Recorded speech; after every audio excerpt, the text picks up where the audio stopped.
Non, il ne convient pas d'exploiter les difficultés de vos frères qui sont dans les difficultés. Il ne convient pas d'être de ceux qui, au lieu de les soulager, alourdissent leurs épreuves, alors que la rigueur les a déjà mis dans des difficultés. Allah subhanahu wa ta'ala nous dit dans le nom du Coran: ô vous qui avez cru, vous indiquerai-je un commerce qui vous sauvera d'un châtiment douloureux.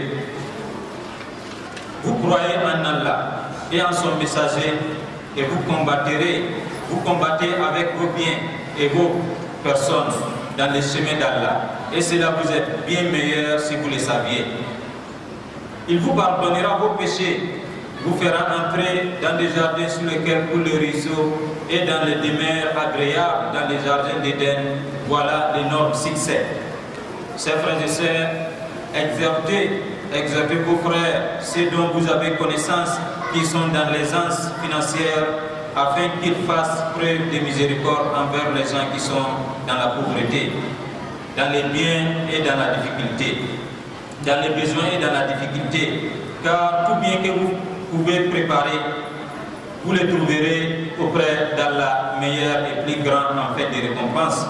Ce sont les biens qu'on dépense qui appartiennent vraiment à leurs propriétaires. Car on retrouvera la récompense dans l'au-delà. Le prophète sallallahu alayhi wa sallam, une fois avec ses compagnons, il les a posé une question. Il dit: lesquels d'entre vous aime les biens de son héritier plus que son propre bien? Les compagnons se sont dit que nous tous, nous aimons nos biens avant les biens de nos héritiers. Et le prophète sallallahu alayhi wa sallam a dit que les biens de chacun de vous sont ce qu'il a dépensé. Les biens de chacun de vous sont ce qu'il a dépensé.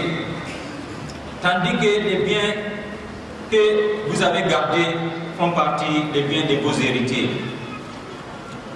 C'est pour cela que celui qui est capable d'aider les nécessités et qui ne fait pas, cela fait partie des péchés. Le prophète sallallahu alayhi wa sallam a dit: Inna nasa iza ra'aw munkaran falam yughayyiruhu yusiku an ya'ummahumullahu bi'iqab. Lorsque les gens voient une chose blâmable et ne font rien pour la réprimander, pour changer cette chose-là, il s'en faut de peu que Allah ne fasse s'abattre sur eux un châtiment généralisé.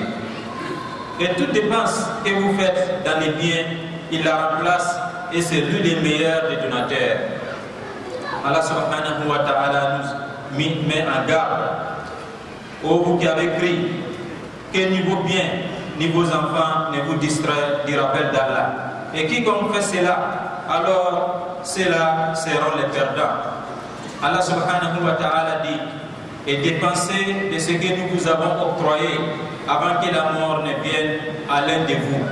Qu'ils disent alors: Seigneur, si seulement tu m'accordais un court délai, je ferai le monde et je serai parmi les gens du bien. Le prophète sallallahu alayhi wa sallam nous exhorte d'être parmi les bienfaisants, parmi ceux qui font des sacrifices, parmi ceux qui ont des compassions vis-à-vis de son frère musulman. Allah subhanahu wa ta'ala dit: craignez Allah, donc autant que vous pouvez. Écoutez et obéissez et faites largesse. Ce sera un bien pour vous. Et quiconque a été protégé contre sa propre avarice, ceux-là sont ceux qui réussissent. Si vous faites à Allah un prêt sincère, il les multipliera pour vous et vous pardonnera. Allah cependant est très reconnaissant et indemnisant.